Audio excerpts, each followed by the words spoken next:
जर तुमच्या आयुष्यामध्ये सतत अडचणी येत असतील, पैशाची चणचण भासत असेल, कामामध्ये यश मिळत नसेल किंवा मनासारखं काहीच घडत नसेल, तर आजचा हा व्हिडिओ फक्त तुमच्यासाठीच आहे. कारण आज मी तुम्हाला सांगणार आहे असे उपाय जे घरगुती व अत्यंत प्रभावी आहेत.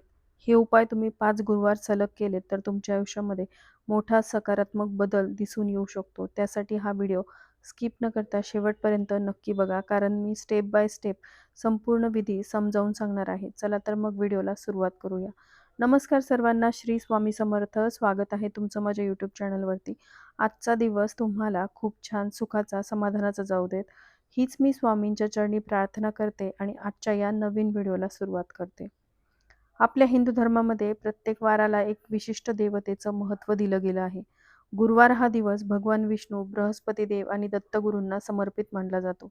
असं म्हटलं जातं की गुरुवारी केलेली पूजा, व्रत आणि उपाय लवकर फलद्रूप होतात. ज्योतिषशास्त्रानुसार बृहस्पती ग्रह हा ज्ञान, संपत्ती, नशीब आणि सुखसमृद्धीचा कारक ग्रह मानला जातो. जर एखाद्याच्या कुंडलीमध्ये गुरुग्रह कमकुवत असेल तर त्या व्यक्तीला आर्थिक अडचणी, नोकरी व्यवसायामध्ये अडथळे, लग्नात विलंब किंवा मानसिक अस्वस्थता जाणवू शकते. म्हणूनच गुरुवारी केलेले हे उपाय तुमचा गुरुग्रह बळकट करण्यासाठी आणि आयुष्यातील अडथळे दूर करण्यासाठी अत्यंत लाभदायक मानले जातात. आपल्या पूर्वजांपासून चालत आलेली ही परंपरा आजही अनेक घरांमध्ये श्रद्धेने पाळली जाते. तर हे उपाय करण्यापूर्वी काही गोष्टी लक्षात ठेवणं आवश्यक आहे. पहिली गोष्ट म्हणजे मन शुद्ध आणि श्रद्धायुक्त असणं आवश्यक आहे.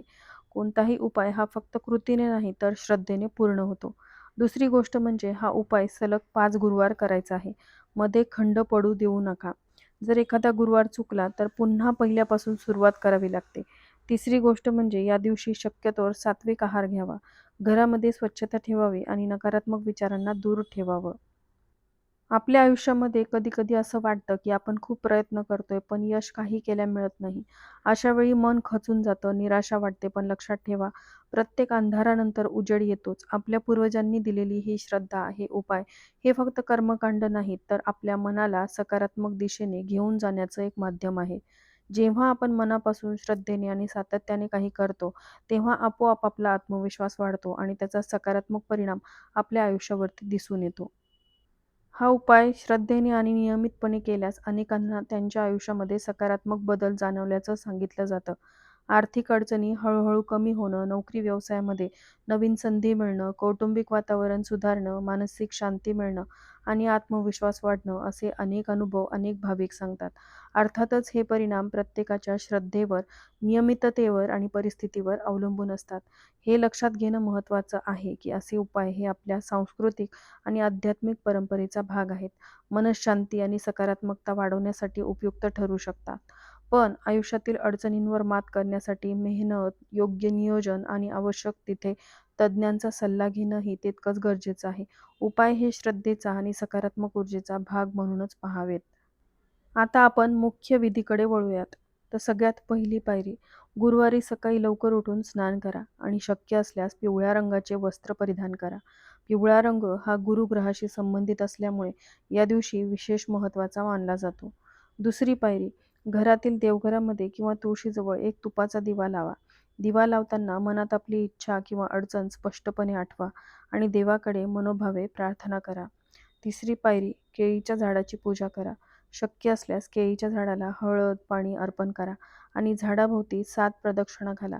ज्यांच्या घराजवळ केळीचं झाड नसेल त्यांनी घरातील तुळशी किंवा विष्णुदेवांच्या मूर्तीसमोर हा विधी करावा. चौथी पायरी म्हणजे ओम ब्रह्म बृहस्पते नमः या मंत्राचा किमान 108 वेळा जप करा. जप करताना रुद्राक्ष किंवा तुळशीच्या माळेचा वापर करावा. त्यानंतर पुढची महत्त्वाची गोष्ट म्हणजे या दिवशी गुरूंची सेवा करण्याला खूप जास्त महत्त्व आहे. तुम्ही ज्या गुरूंना मानता किंवा जसं मी स्वामी समर्थांना मानते, माझे ते गुरु आहेत, तर मी श्री स्वामी समर्थ या मंत्राचा मनातल्या मनात जप करते. आणि जप करत असताना तुम्ही एका ठिकाणी बसणं आवश्यक आहे. कुठेही बसून म्हणजे सोफ्यावर किंवा तुम्ही बेडवर असाल तर अशा ठिकाणी बसून तुम्हाला जप करायचा नाही.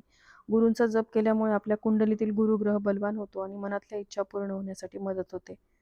शक्य असल्यास या दिवशी उपवास करा. फक्त एक वेळ सात्विक भोजन घ्या किंवा मिठाविरहित फलाहार करा.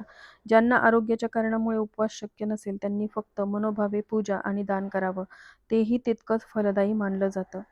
त्यानंतर या दिवशी हळद, चणा डाळ, पिवळी वस्त्र किंवा पिवळी मिठाई गरजू व्यक्तींना किंवा ब्राह्मणाला दान करा.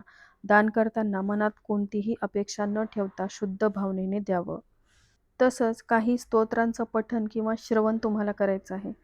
हे पठण किंवा श्रवण जे आहे ते तुम्ही देवपूजा करत असताना देखील करू शकता.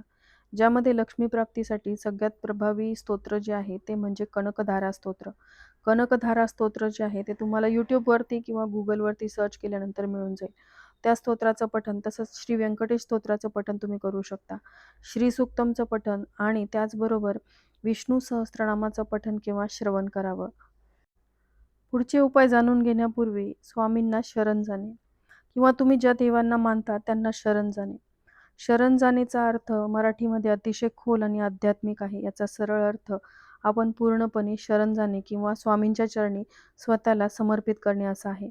महाराष्ट्र आणि स्वामी समर्थांच्या भक्ती परंपरेमध्ये या वाक्याला विशेष महत्त्व आहे. याचा मूळ भावार्थ म्हणजे अहंकार सोडून देणे, स्वतःचा अहंकार, मीपणा, चिंता बाजूला सारून स्वामींवर पूर्ण विश्वास ठेवणे. आपल्या आयुष्यातील चांगल्या, वाईट सर्व गोष्टी स्वामींच्या चरणी अर्पण करणे. माझं जे काही होईल ते स्वामी बघून घेतील हा दृढ भाव मनात असणं. स्वामी भक्तीमध्ये शरणागतीचे महत्त्व सांगणारे 2 अत्यंत प्रसिद्ध संदर्भ आहेत, ज्यामध्ये "भिवू नकोस, मी तुझ्या पाठीशी आहे." जेव्हा एखादा भक्त स्वामींना अनन्यभावे शरण जातो, तेव्हा स्वामी त्याला हेच अभय देतात की त्याची सर्व जबाबदारी आता स्वामींची आहे. स्वामी समर्थांच्या तारक मंत्राचाही हाच भाव आहे. स्वामींना शरण गेल्यावर मनातील सर्व भीती आणि संकट दूर होतात, अशी भक्तांची श्रद्धा आहे. संकटाच्या वेळी इतर कुठेही न जाता स्वामींना शरण जाणे हाच एक उत्तम मार्ग आहे. जो मनापासून स्वामींना शरण जातो त्याचा योगक्षेम स्वतः स्वामी चालवतात. गुरुवार हा बृहस्पतिवार म्हणजेच गुरुदेवांचा दिवस हा धार्मिक दृष्टिकोनातूनही अत्यंत पवित्र मानला जातो. या दिवशी गाईला घास किंवा खाऊ घालणे हे अत्यंत पुण्यदायी आणि सर्व संकटांचे निवारण करणारे मानले जाते. कारण हिंदू धर्मामध्ये गायीमध्ये 33 कोटी देव राहतात अशी श्रद्धा आहे. गाईला खाऊ घालताना काय खाऊ घालावं? तर हरभऱ्याची डाळ आणि गूळ हा सर्वात मुख्य आणि प्रभावी उपाय आहे.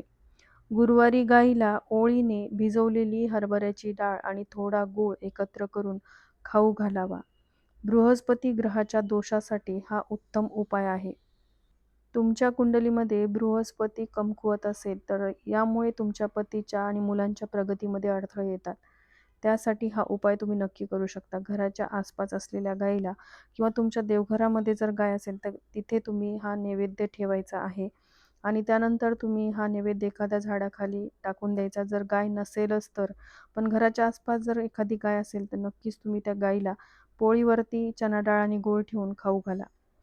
हळद लावलेली पोळी किंवा घरातील पहिली पोळी गाईसाठी काढावी. त्या पोळीवरती थोडंसं हळद, गूळ, थोडंसं तूप घालून ती गाईला द्यावी असं देखील तुम्ही करू शकता किंवा गाईला हिरवा चारा आणि पिकलेली केळी देणेही शुभ मानले जाते. यामुळे गुरुग्रह मजबूत होतो. ज्यांच्या कुंडलीमध्ये गुरुग्रह कमकुवत आहे त्यांना करिअर, शिक्षण आणि विवाहामध्ये अडचणी येतात. गाईला गूळ डाळ दिल्याने गुरुग्रहाचे शुभ फळ मिळते. त्यापुढचा उपाय म्हणजे या दिवशी थोडेसे तांदूळ तुम्हाला घ्यायचे आहेत आणि ते तुम्हाला हळदीने पिवळे करून घ्यायचे आहेत आणि जे हे पिवळे केलेले तांदूळ आहेत ते तुम्हाला पक्ष्यांना खायला घालायचे आहेत किंवा तुम्ही पक्ष्यांना या दिवशी धान्य देखील खाऊ घालू शकता. जसं की गहू असेल किंवा तांदूळ पांढरे जरी टाकले तरी चालतील, पण पिवळे तांदूळ टाकणं खूप शुभ मानलं जातं. तांदळाचा शक्यतोवर तुम्ही वापर करा या उपायासाठी, कारण तांदूळ हे समृद्धीचे प्रतीक आहे. देवी लक्ष्मीला देखील तांदूळ अत्यंत प्रिय आहेत. हे पक्ष्यांना खाऊ घातल्याने तुमच्या हातून गुरुवारच्या दिवशी अन्नदान होतं आणि याचं फळ तुम्हाला कुठे ना कुठेतरी मिळतं.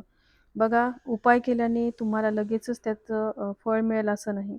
यासोबत तुमचे कष्ट आणि मेहनत देखील तितकेच महत्त्वाचे आहेत आणि शिवाय तुमच्या मनामध्ये कोणाविषयी द्वेषभावना किंवा वाईट विचार नसावेत. कोणाचं वाईट व्हावं या हेतूने देखील तुम्ही उपाय करू नयेत. कारण हा उपाय करताना आपण काही गोष्टी कटाक्षाने पाळाव्यात. 5 गुरुवारी मांसाहार, मद्यपान पूर्णपणे वर्ज्य करावं. कोणाशी भांडण, वादविवाद किंवा वाईट बोलणं टाळावं. केस आणि नखं कापणं शक्यतोवर टाळावं. तसंच या काळामध्ये कोणाचीही निंदा, नालस्ती करू नये. मन शांत आणि सकारात्मक ठेवण्याचा प्रयत्न करावा. असं मानलं जातं की नकारात्मक विचार आणि कृती या उपायाचा प्रभाव कमी करतात. त्यामुळे या गोष्टी लक्षात ठेवूनच 5 गुरुवार तुम्ही हे साधे सोपे उपाय घरामध्ये करून बघा. नक्कीच तुम्हाला तुमच्या कामामध्ये यश मिळेल आणि शरणागती पत्करल्यामुळे स्वामी जे तुमच्यासाठी योग्य आहे ते नक्कीच करतील. धन्यवाद. श्री स्वामी समर्थ.